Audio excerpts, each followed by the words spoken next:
Mas, Pak, bagaimana dengan kebudayaan Nusantara ini ke depan dan harapannya seperti apa sih bagi Les Bumi Pusat? Iya, jadi gini, Les Bumi itu punya harapan itu kebudayaan itu betul-betul menjadi satu fondasi bagi pembangunan bangsa, pembangunan negara, dan bahkan menjadi satu peradaban yang kuat di dunia. Karena di dalam kebudayaan ya kita punya banyak sekali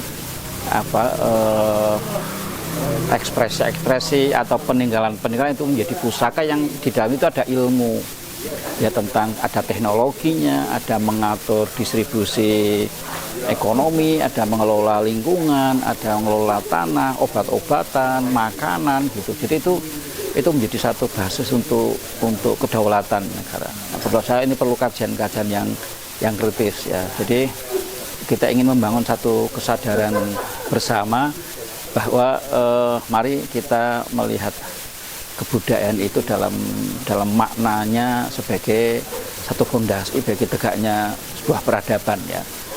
Nah, untuk itu kan ada masalah, kita kadang melihat budaya itu tidak dalam cara pandang yang semestinya, hanya menjadi benda-benda saja, hanya menjadi satu artefak yang kita framing sebagai satu yang masa lalu gitu ya.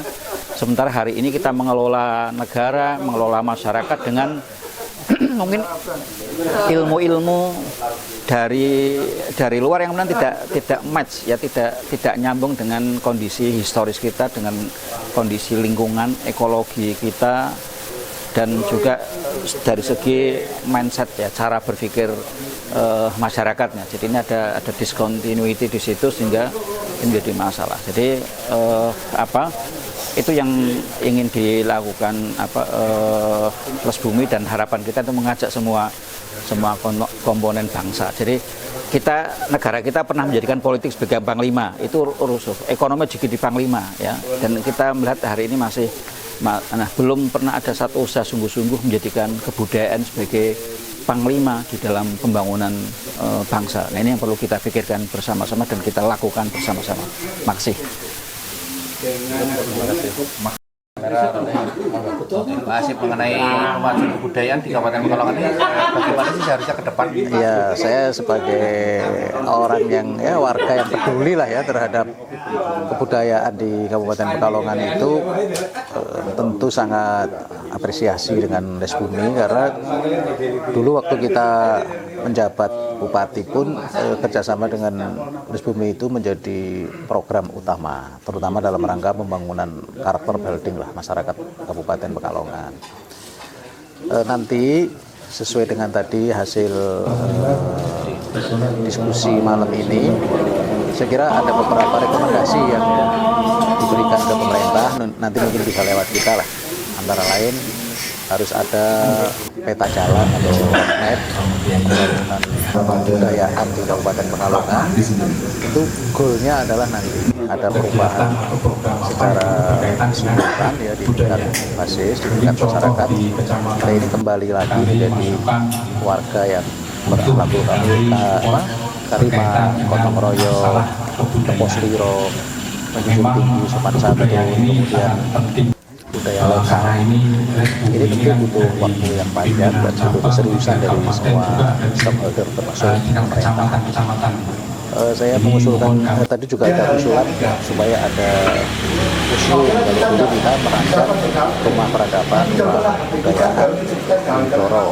Mungkin nanti bisa kita kolaborasikan sehingga situasi pada hari ini secara makro yang ada di masyarakat itu bisa kita wadahi ya dalam bentuk budaya, bisa kita transformasikan dalam bentuk ketika kita itu mengemas artefak, tulisan, tutur, budaya tutur sesuai dengan 10 unsur Undang-Undang Kemajuan Kebudayaan itu, Undang-Undang Nomor 5 Tahun 17. Kemudian yang paling penting, pemerintah ini kan fungsinya dua. Satu adalah fasilitator, kemudian yang kedua regulator. Nah, di tingkat dua lini inilah nanti stakeholder kebudayaan di Kabupaten Pekalongan mudah-mudahan bisa diwadahi secara proporsional. Jadi mungkin tidak hanya Lisbumi, nanti Lisbumi bisa menjadi leading sektor ya untuk mengumpulkan entitas budaya yang ada di Kabupaten Pekalongan. Kemudian bersama-sama dengan pemerintah menyusun tadi peta jalan tentang pembangunan budaya di Kabupaten Pekalongan dari berbagai aspek. Insya Allah dengan cara seperti itu, baik yang bersifat budaya kawasan, ya kan? Kemudian artefak tadi, kemudian kreativitas. Ada 3 unsur di dalam berbudaya itu, ada kaitannya dengan kawasan, ada kaitannya dengan kreativitas, dan ada yang berkaitan dengan artefak. Ini 3 prinsip atau 3 unsur budaya itu akan menjadi spirit kita untuk membangun bersama-sama. Dan tadi juga acara di pemerintah bukan mengkritik dialog diskusi kemudian berhubungan ya kalau dalam bahasa Jawa ini penting. Jadi selama ini kita terputus dengan pemerintah berkaitan dengan hal-hal yang bersifat partisipatoris. Jadi pembangunan kebudayaan itu juga harus bersifat partisipatoris dari bawah ke atas, dari teman-teman ini, sehingga betul-betul nanti pembudayaan menjadi ciri khas kebudayaan. Sehingga saya mengusulkan tadi dengan Ketua Umum Lesbumi Mas Jadul agar beliau juga agak sering ke Kabupaten Pekalongan. Nanti mungkin Pemda juga kita sarankan untuk memfasilitasi, mungkin bisa di pendopo kabupaten, pendopo wakil atau di mana lah. Karena zaman saya dulu juga diskusinya di pendopo sehingga lahir ide-ide pengembangan tentang kebudayaan.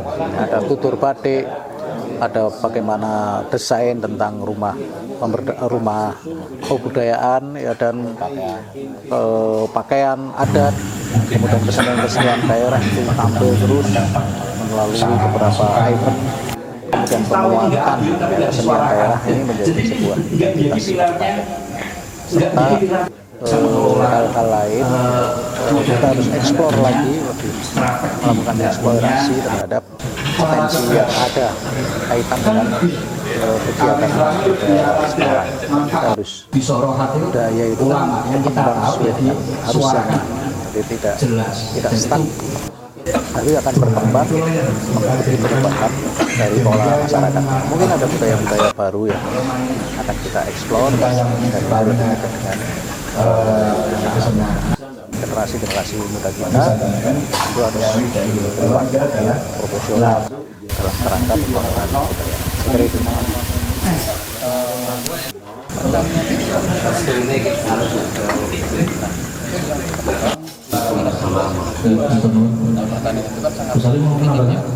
Pandangan Bapak seperti apa? Ya, karena secara ekonomi tidak menguntungkan ya, makanya harus ada 2 langkah biasanya yang konvensional ya.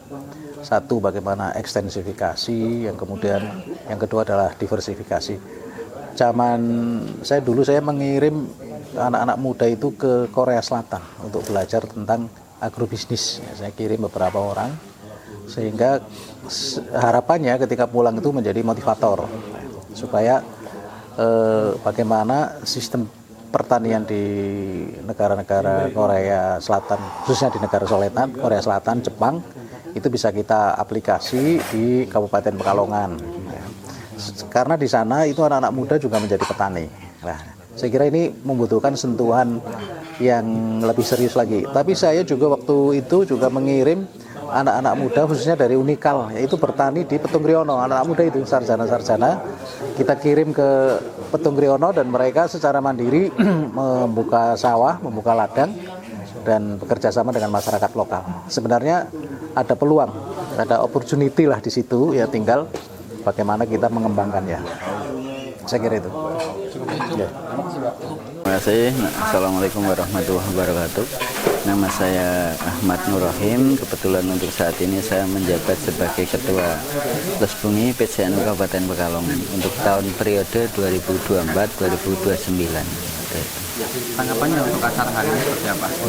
Untuk acara hari ini saya sangat senang sekali karena ini merupakan awal bagi kami khususnya Les Bumi juga seniman-seniman di Kabupaten Pekalongan untuk kedepannya bisa bersinergi kembali baik itu dengan pemerintah daerah juga dengan aparat dan khususnya sebagai suatu langkah awal kami untuk kembali berkiprah mengabdikan diri di masyarakat lewat jalur kesenian dan kebudayaan seperti itu. Terus dengan diskusi yang tadi, apa mungkin yang paling berkesan yang bisa dikutip untuk pemirsa di rumah? Dari diskusi dari pemaparan beberapa narasumber itu sudah mewakili dari maksud dan tujuan kami baik dari PC Les Bumi maupun dari MBC itu untuk berikan ruang bagi kami khususnya dalam bidang kesenian dan kebudayaan, kemudian untuk mengembalikan kembali ruh kebudayaan itu sebagai suatu entitas kekuatan bangsa. Seperti itu yang paling penting adalah itu kebudayaan sebagai salah satu fondasi pertahanan bangsa. Itu gitu. Pesan-pesan untuk generasi muda mungkin? Untuk generasi muda adalah satu hal bahwa kita tidak akan kuat, tidak akan bangkit manakala kita sudah melupakan jati diri kita. Jati diri kita itu siapa? Jati diri kita adalah salah satunya adalah kita terlahir dari suatu bangsa yang besar, memiliki peninggalan dan peradaban, juga kebudayaan yang sangat tinggi, di mana peninggalan tersebut juga mempunyai nilai-nilai filosofi-filosofi yang merupakan sebuah nilai lebih yang tidak dimiliki dari bangsa-bangsa lain di dunia seperti itu. Jadi melupakan sejarah akan menghancurkan diri kita sendiri seperti itu. Terima kasih.